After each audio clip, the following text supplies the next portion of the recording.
Gaijin Gaming versus Xenoblade versus The Last Story.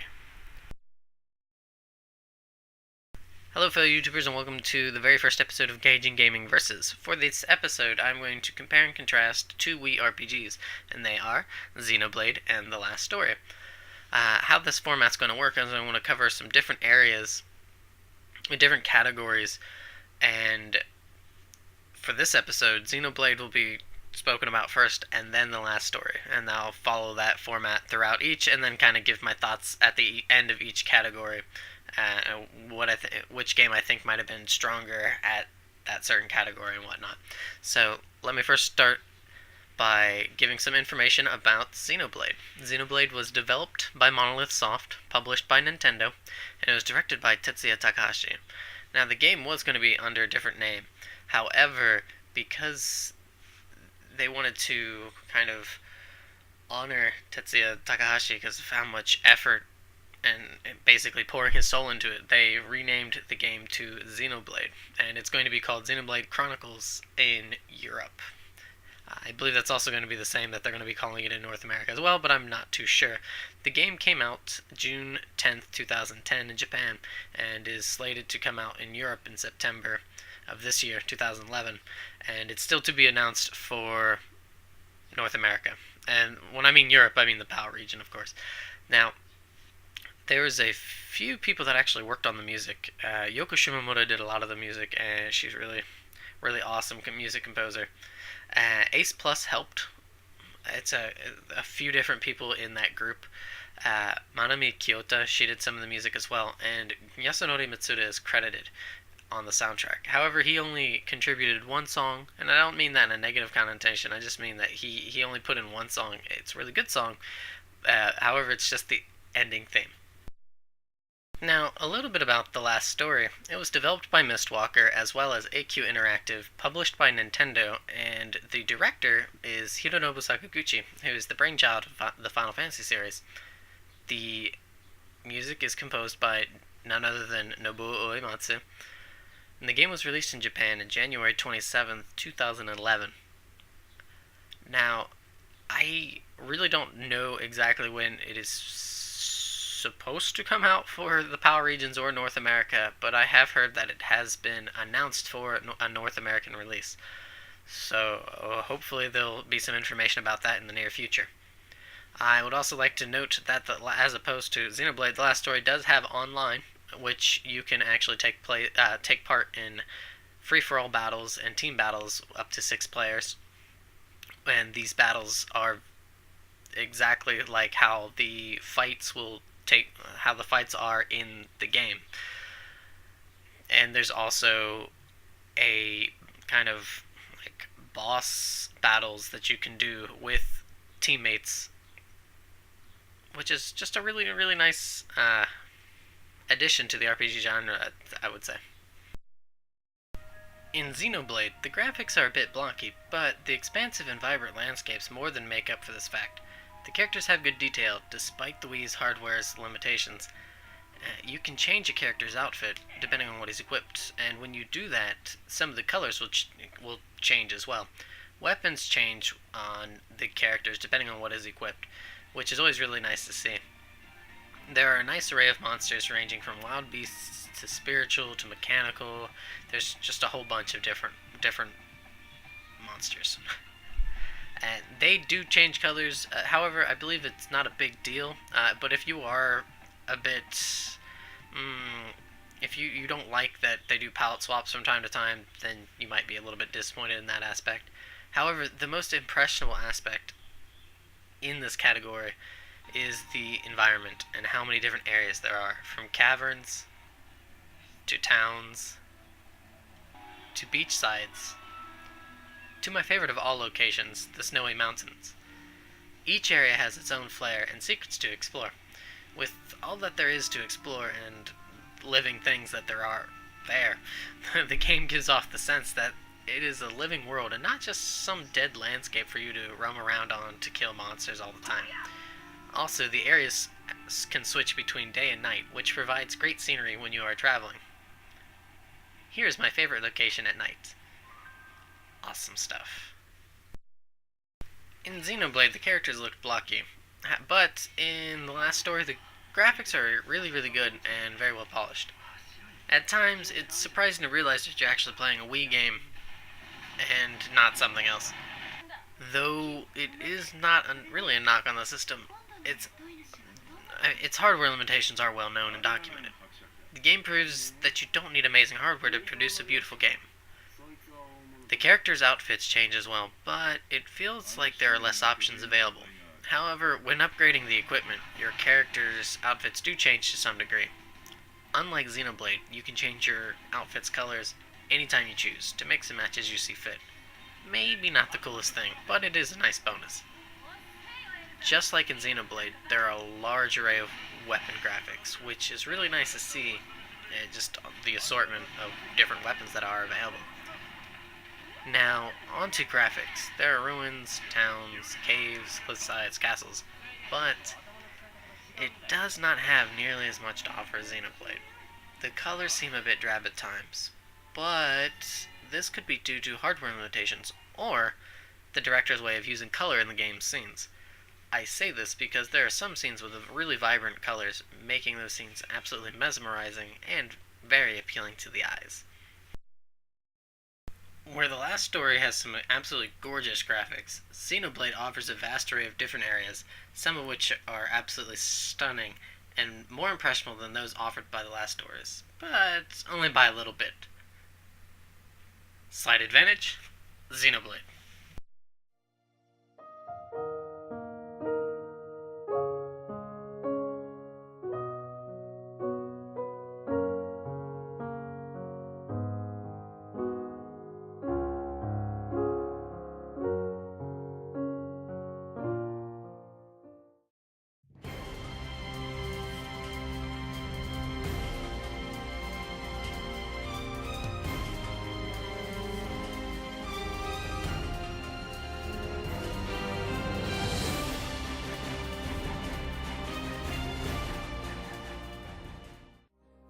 All I longed to see was your smile.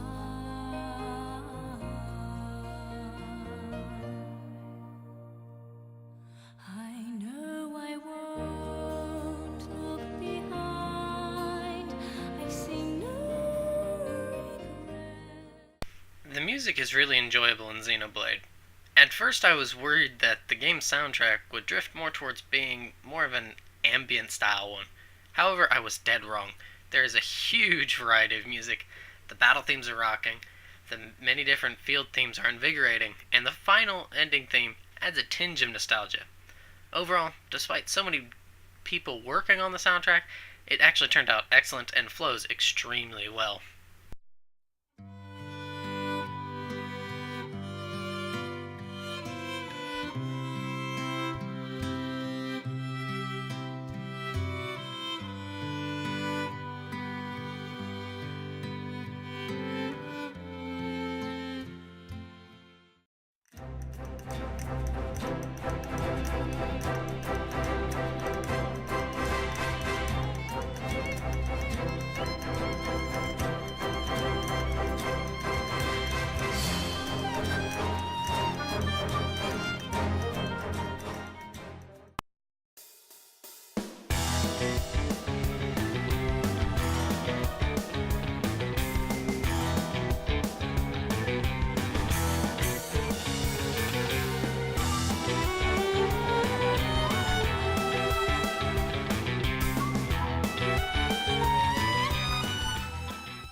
The music is also really enjoyable in the last story.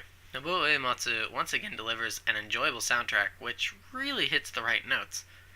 He does mix it up a bit, and to some people, honestly, it will not sit well with them. Some of the songs really might kind of ugh to some people, honestly. However, I did not feel that way and honestly think that the music as a whole is excellent. Now, Xenoblade had a handful of people working on its soundtrack, more if you want to include Yasunori's contribution with the ending theme. So having a mix of songs was to be expected, but honestly, I was rather surprised that with so many people that they were able to turn out so many good songs and to have it actually flow and sit really well with in the game. Now, the last stories was definitely good for sure. It's actually something I know this might sound bad to kind of pigeonhole with Nobuo Uematsu, but it's something I really expect from him. That he makes some really good music for games, and even the times he does mix it up, even though it's really not his style of music, I thought it actually was really really good. So I definitely applaud him for doing such a thing and kind of going outside of what he normally does to make very good music. Draw. In Xenoblade, Shuruk, the main character, traverses the giant god in search of answers to the secrets surrounding the blade Monado. The setting takes place on two gods, the giant god and the machine god. Now, as stupid as it may sound, it actually is a really interesting idea, which is pulled off extremely well. At first, you practically even forget that you're on a god. That is, until you see the other. It honestly gives a rather creepy feeling seeing the machine god off in the distance. I would equate it to something that you would feel when you saw the moon in The Legend of Zelda Majora's Mask.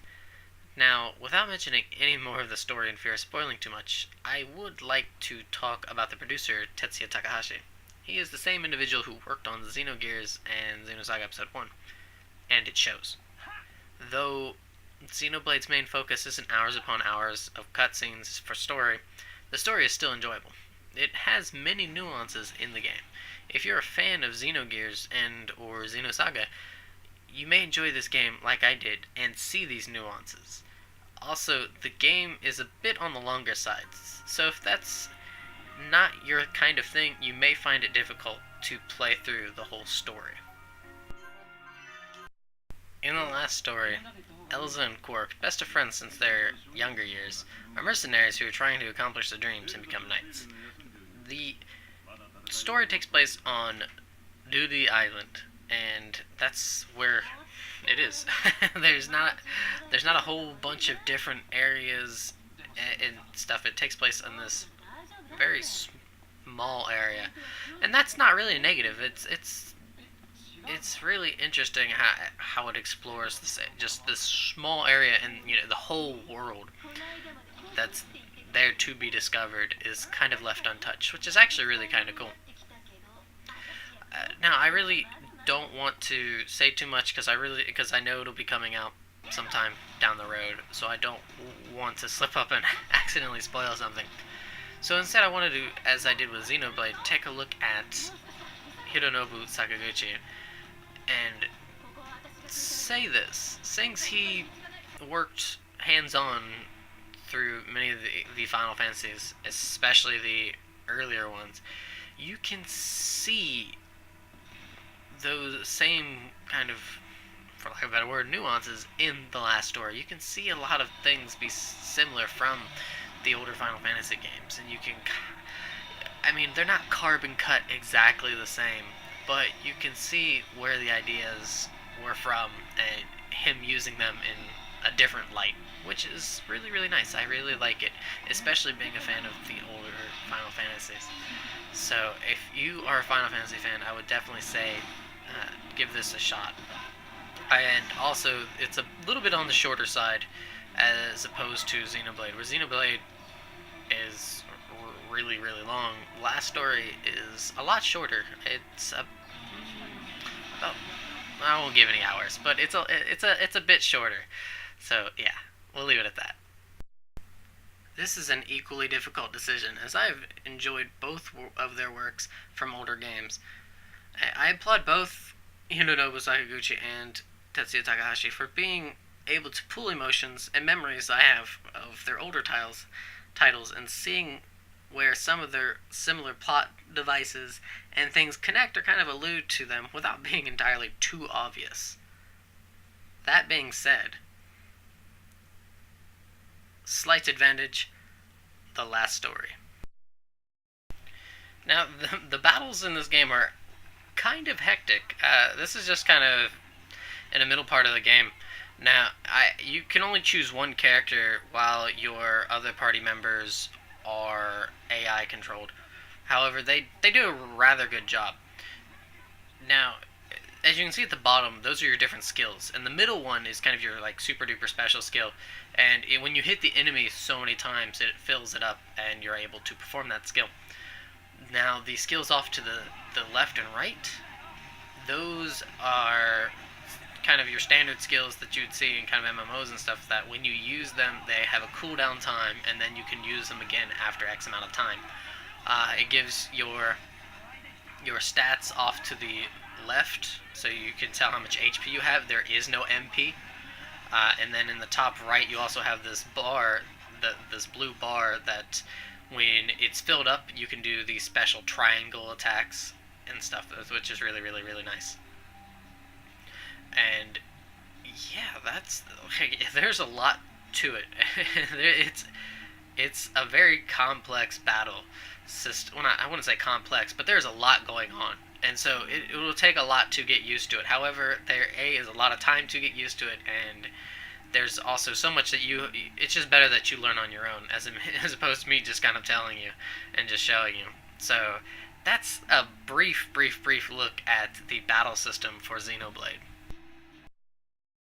The menu screen in Xenoblade is really, really nice too, because you can actually move around while accessing it. You have your area map to items, to arts and skills, to equipping stuff for your party members, as well as looking at all the quests that you need to do, as well as changing the time and saving and loading the game. Really, really nice, really simple. Now, the last story's battle systems are kind of similar to Xenoblade's. You, instead of only having 3 characters, you can actually have a lot more. And it depends on the story and where you are at in the story of what characters are in your party. Now, you can switch between a crossbow in kind of like a third-person view and attack normally. And how you would attack normally is just like in Xenoblade. You actually just kind of get close to the enemy and it'll auto-swipe. Or you can shoot enemies from a distance like I do quite a lot, just because I felt like shooting a lot. And you can later on you'll be able to command your characters to use special skills and stuff like that. And as you can see, your allies do AI, and it's very similar to that of Xenoblade's. Elza also gets this power to be able to do this thing called gathering, where the enemies are attracted to him and start to attack him. It also helps it revive fallen allies. The thing is in the game, you can actually only revive yourself 5 times per battle. So if you are fallen, if you are felled 5 times, it's game over. And if other characters, that's okay, but if Elza is knocked out 5 times, it is game over. However, if Elza is knocked out to begin with, he just kind of like auto revives himself, and eventually like the characters do kind of auto revive themselves, but actually no, you have to run over him. You do have to get a bit closer to him, so you do have to do a little bit of strategy with that, and you can't just keep on dying and using items, because there's really not like items, much like in Xenoblade. There's really no item use nor MP use, which is a nice little twist to what you'd usually have in RPGs. Whereas Xenoblade's is really, really like easy to move around and stuff. The Last Stories is much more conventional with its menu system. And there's really, really nothing different about it. It's just kind of showing you here.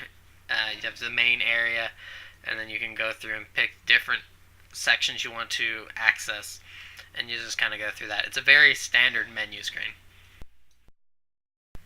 In Xenoblade, the ability to select from the first menu screen while still running around is really, really nice, because I find myself thinking of what I need to access, yet still being able to run around the screen traveling and not just simply sitting idle helps, because the maps are so big.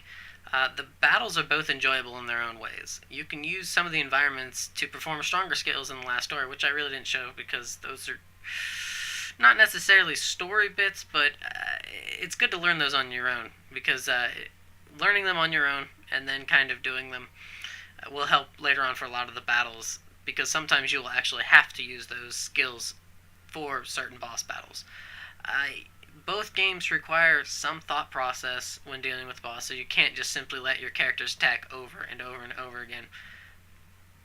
And the addition to mapping out your battles for the last story is really nice, and I don't think it's overused or underused, but I don't think they could have done a bit more with it.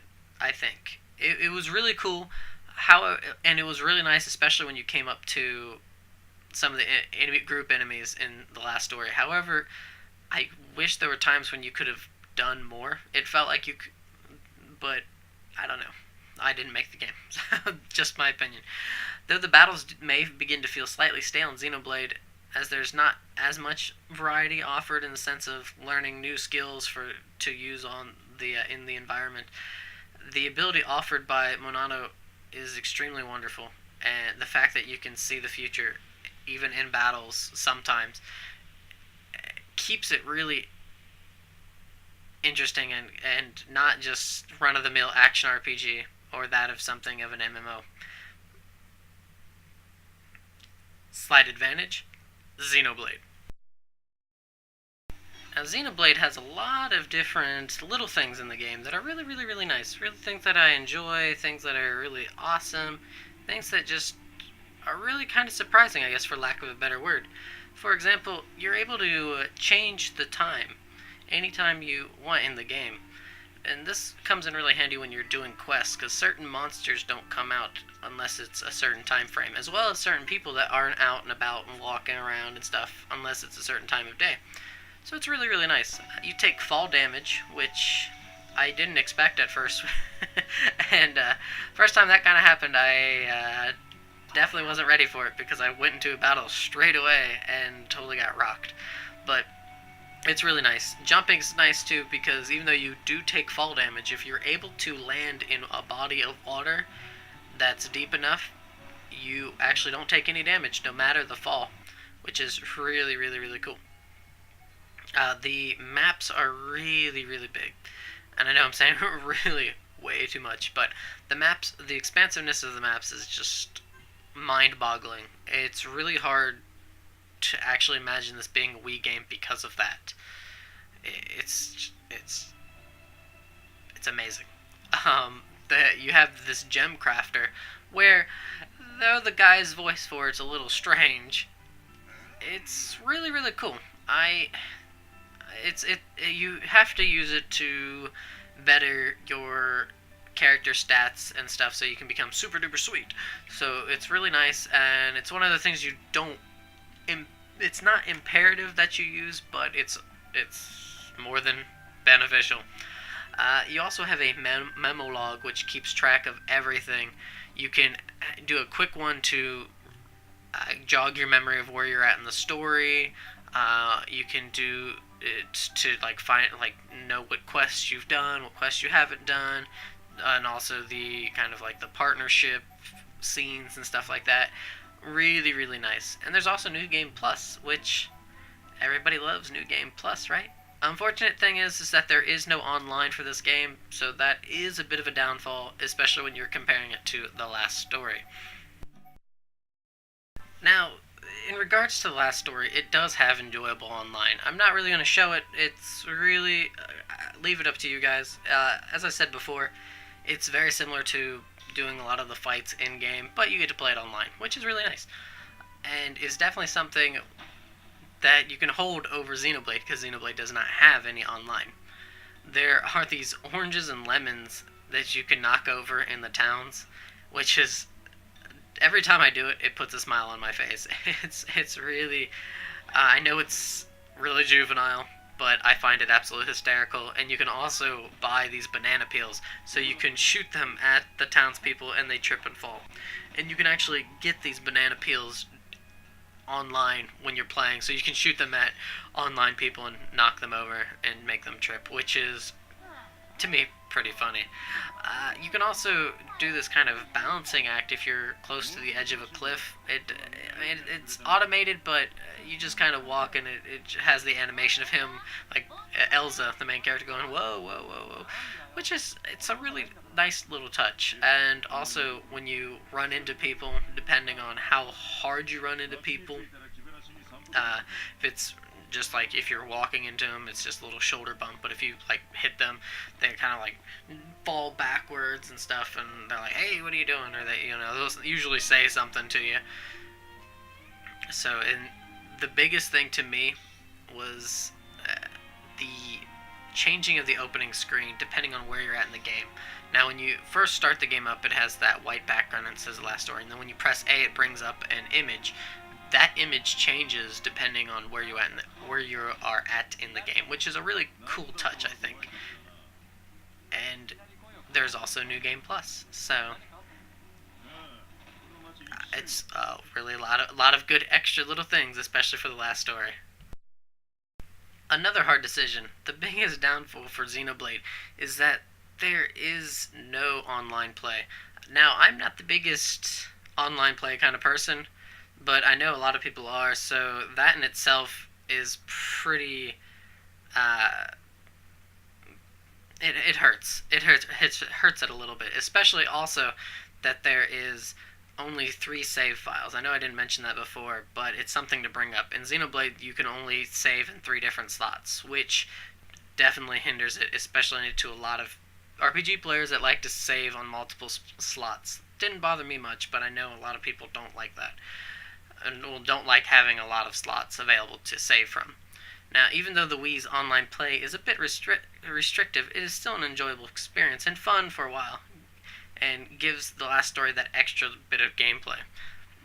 Plus, really, the banana peel thing and the spilling the lemons over to make people trip and fall, even during cutscenes, was definitely something I was not expecting, and one of those things that's just, every time I think about it, it makes me laugh.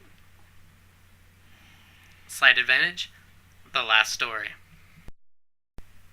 Honestly, the reason why it has taken so long for this video to be made is because both games are really, really good.